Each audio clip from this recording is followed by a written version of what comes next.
Hello বন্ধুরা, কেমন আছো? তনুশ্রী ক্রিয়েশনের পক্ষ থেকে তোমাদের সবাইকে অনেক অনেক ভালোবাসা। আজ আবারও চলে এলাম একটি নতুন ভিডিও নিয়ে। আজ একটি ব্লাউজের ওপরে কলকা ডিজাইন করতে বসে পড়েছি। সব শাড়ির সাথে তো আর প্লেন ব্লাউজ পরা যায় না, তাই অনেক দিন ধরেই ভেবেছিলাম যে ব্লাউজটির উপরে ডিজাইন করব। তো আজকে যখন করেই ফেললাম, তো তখন তোমাদের সাথে ভাবলাম ভিডিওটি শেয়ার করি। তো অন্য একটি ব্লাউজের ওপর করবো বলে আলমারি খুললাম, কিন্তু এই ব্লাউজটি চোখের সামনে পড়লো। তো ভাবলাম এটাতেই করে ফেলি, অন্যটাতে পরে আবার করব। আগে একটি লাল ব্লাউজের উপর করেছিলাম, তো ওটা সবারই পছন্দের হয়েছে। তাই ব্লাউজটি হাতে পাওয়া মাত্র আর দেরি না করে ডিনার কমপ্লিট করেই বসে পড়েছি রং তুলি নিয়ে। এই তুলিটি কিছুতেই আমার কথা শুনছিল না, আমার হাতের তুলিটি নষ্ট হয়ে গেছে। তাই আর কি করব, ভাবলাম এই তুলিটা দিয়েই কমপ্লিট করে নিই। একবার ভাবছিলাম করব কি করব না, ভাবলাম করতে যখন বসেছি অনেক দিন পরে, তা করেই নিই। তো এইভাবে একটু একটু করে আমি ডিজাইনটা করে নিলাম। ব্লাউজটিকে দেখে লাল মনে হলেও এটি কিন্তু লাল নয়, এটা মিষ্টি একটি কালার। তো বন্ধুরা, ভিডিওটি লাস্ট অবধি দেখবে, আর কেমন লাগলো অবশ্যই কমেন্ট করে জানাবে। আমি যদিও প্রফেশনাল কোনো আর্টিস্ট নই, আবার কারো কোথাও থেকে শেখাও নয়। স্কুল লাইফে যখন স্কুলে যেতাম, তখন পাশের বন্ধুরা আমার দিকে হাত বাড়িয়ে দিত ওদের হাতে পেন দিয়ে কিছু ডিজাইন এঁকে দেওয়ার জন্য। ওই থেকে অল্প অল্প কিছু করে শেখা, আর নিজে যেহেতু ভালো লাগতো, তাই নিজে কিছুটা চেষ্টা করতে করতে আমার হয়ে গেছে। সম্পূর্ণ ভালো পারি তাও বলবো না, কিন্তু মোটামুটি পারি। আর আমার যে কোনো হাতের কাজ করতে আমার খুব ভালো লাগে। আর এই তুলিটা আমাকে খুবই ডিস্টার্ব করছিল, তো ভাবলাম এইটা কমপ্লিট করেই নিই। তো পরের বার যখন করব, তখন আমার মনের মতন করে আরেকটা তুলি এনে নেব। তো এইভাবে মোটামুটি অনেক কষ্ট করে আমি কমপ্লিট করে নিয়েছিলাম।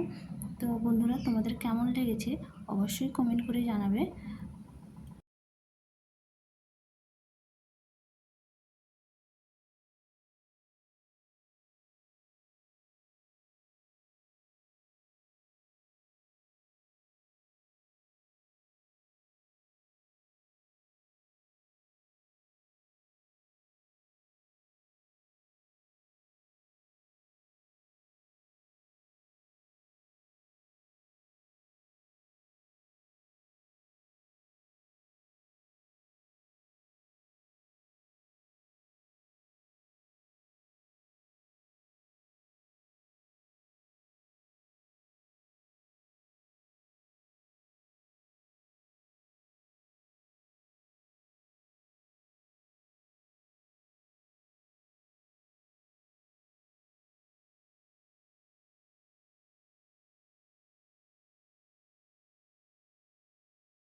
তো বন্ধুরা, নিত্য নতুন ভিডিও পেতে আমার চ্যানেলটিকে সাবস্ক্রাইব করে রাখবে।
তো বন্ধুরা, আজকের ভিডিওটি এই পর্যন্ত।